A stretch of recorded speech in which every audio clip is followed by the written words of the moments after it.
오늘 본문은 생각보다 많은 사람들이 말세의 징조 내지는 말세의 환란으로 오해하고 있습니다.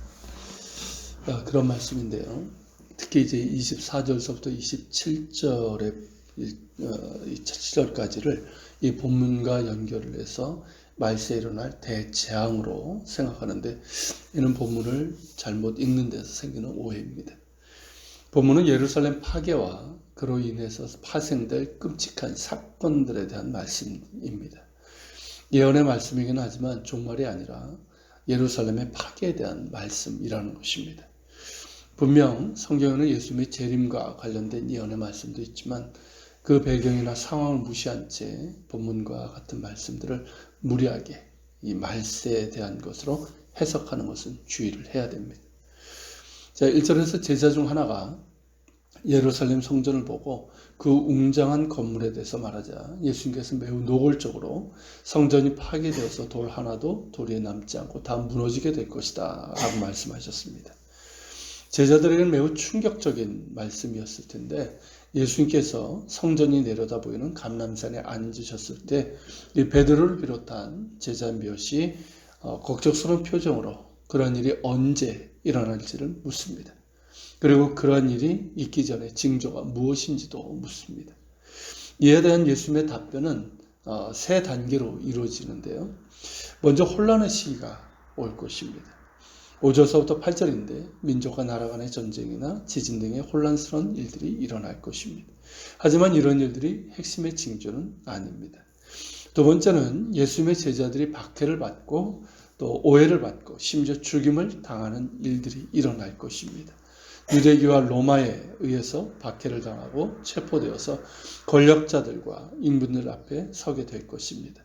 그럼에도 복음은 예루살렘과 유다와 사마리아를 넘어서 땅끝까지 전파될 것이며, 박해 중에도 성도들은 성령의 능력으로 인내하며 끝까지 그 믿음을 지키게 될 것입니다.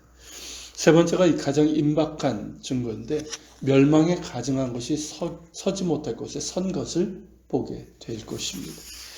멸망에 가증한 것이 서지 못할 곳에 선 것, 이것은 다니엘서 9장 37절 등에 있는 것으로 무언가 끔찍하고 수치스러운 물건을 말합니다.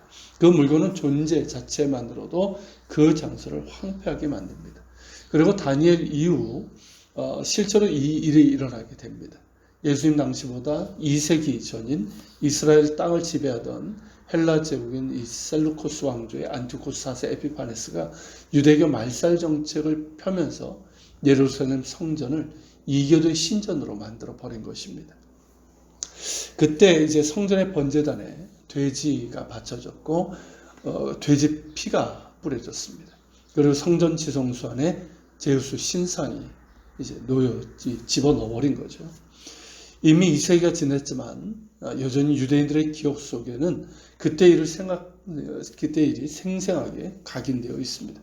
그런데 그와 유사한 일이 또다시 벌어질 것이라는 말씀입니다. 실제로 주후 40년에 이런 일이 거의 일어날 뻔했었습니다. 정신 나간 로마 황제 가이우스 칼리굴라가 예루살렘에 자신의 동상을 세우고, 그때 이제 황제 숭배가 있지 않았습니까? 자신의 동상을 세우고 유대인들에게 신의 아들로 경배할 것을 요구하려고 했습니다. 다행히 칼리굴라가 암살당함으로써 중단되었지만 이런 일들은 곧 멸망에 가증한 것이 서지 못할 곳에 서는 것을 의미했습니다. 이 칼리굴라의 계획은 중단됐지만 결국 이 일이 일어나게 됩니다. 주 70년 예루살렘이 함락되고 성전이 파괴되기 전인 68년서부터 69년에 로마 군대는 예루살렘을 완전히 포위했고 로마의 온갖 신상들이 세워지고 우상 숭배가 자행되었습니다. 예루살렘이 함락된 후에는 예루살렘은 완전히 로마의 도시가 되어서 곳곳에 신전과 신상이 세워지고, 그래서 예수님의 말씀처럼 멸망에 가증한 것이 서지 못할 것에 서게 됩니다. 이런 때에 제자들은 어떻게 해야 할까요? 그에 대해서 예수님께서는 멸망에 가증한 것이 서지 못할 것에 선 것을 보거든 그때 유대에 있는 자들은 산으로 도망가라 하셨습니다. 실제로 로마 군대가 예루살렘을 포위했을 때 열심당을 중심으로 해서 바리새파, 사두개파 등 유대인들이 결사항전을 결의했지만 예루살렘과 유대에 있었던 초대교회 성도들은 예수님의 이 말씀에 따라 피신을 하게 됩니다. 그러나 끝까지 남아있던 유대인들은 처참하게 사륙을 당했고 본문뿐만 아니라 요세푸스의 기록에도 엄청난 환란을 겪어야만 했습니다. 더불어 말씀하신 바는 그때 여기에서도 저기에서도 그리스도라 곧 메시아라고 주장하는 이들이 일어날 것이고 거짓 선자들도 일어나서 택하신 자들을 미혹하려 할 것이다 말씀하십니다. 실제로 로마에서 함락되기 전에 예루살렘과 유대 땅에는 곳곳에 자칭 메시아라 하는 이들이 일어났고 또 예루살렘은 절대 함락되지 않을 것이라고 선포한 거짓 선지자들이 난무했습니다. 언제나 혼란의 때에 이런 거짓 선지자들과 거짓 그리스도가 나타납니다. 이들에게 미혹당하는 일이 없도록 조심하고 너희들은 변함없이 예수님께 충성을 다할 것을 당부하신 것입니다. 자, 오늘 본문과 그리고 실제로 일어났던 예루살렘 파괴가 우리에게 주는 메시지는 무엇일까요? 명확합니다.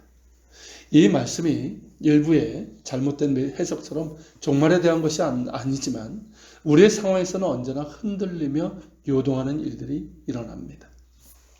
예루살렘 파괴 이후 그리스도인들의 삶에도 여전히 그런 일들이 일어나지 않았습니까?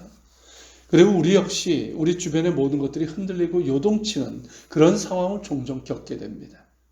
지금 코로나 사태도 그 하나일 겁니다. 코로나 바이러스로 인해서 우리나라는 물론 전 세계가 지금 흔들리고 요동하고 마비되고 있습니다. 우리의 마음도 그러하고 우리의 삶도 심지어 교회 공동체까지도 그러합니다. 이런 때에 우리는 어떠해야 될까요? 오늘 말씀을 통해서 성령께서 우리에게 무엇을 요청하고 있는 걸까요? 흔들리지 말고 이런 때일수록 주님과 주의 말씀을 굳게 붙잡을 수 있는 믿음과 용기를 가지고 또한 구해야 할 것입니다. 구약의 모든 예언의 말씀이 예수를 통해 이루어졌고 또한 본문 말씀도 그대로 이루어졌다면 주님과 주님의 말씀은 진실되며 영원하고 흔들리지 않기 때문입니다. 세상은 흔들리며 요동치고 우리의 삶 역시 흔들리고 요동칠지라도 그렇게 흔들리지 아니하며 또 견고하며 영원하신 우리 주님을 바라보며 주의 말씀을 굳게 붙잡을 수 있는 그런 믿음과 용기가 우리에게 필요합니다. 영원하시고 변함없으신 우리 주님께서 우리의 반석이요 우리의 구원이 되시며 세상 끝날까지 이제부터 영원까지 우리를 사랑하시기 때문이며 그 사랑에서 그 무엇도 우리를 끊을 수 없기 때문입니다. 언제 끝날지 모르는 힘든 상황이지만 변함없으시고 흔들리지 않는 우리 주님과 주님의 말씀을 붙들고 오늘도 기도하고 또한 그 믿음과 주님 주시는 힘과 용기로 힘차게 살아가고 감사하고 사랑하며 그렇게 살아갈 수 있기를 소망합니다. 같이 기도합시다. 주님, 오늘은 예루살렘의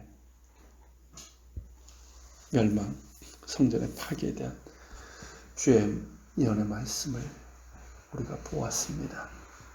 이 말씀에 대해서 우리가 바로 이해하는 것도 중요하겠고 또 우리의 상황을 돌아보면 늘 우리의 삶은 흔들리고 요동치는 일들이 있습니다. 지금의 상황이 또한 하나님 그러합니다.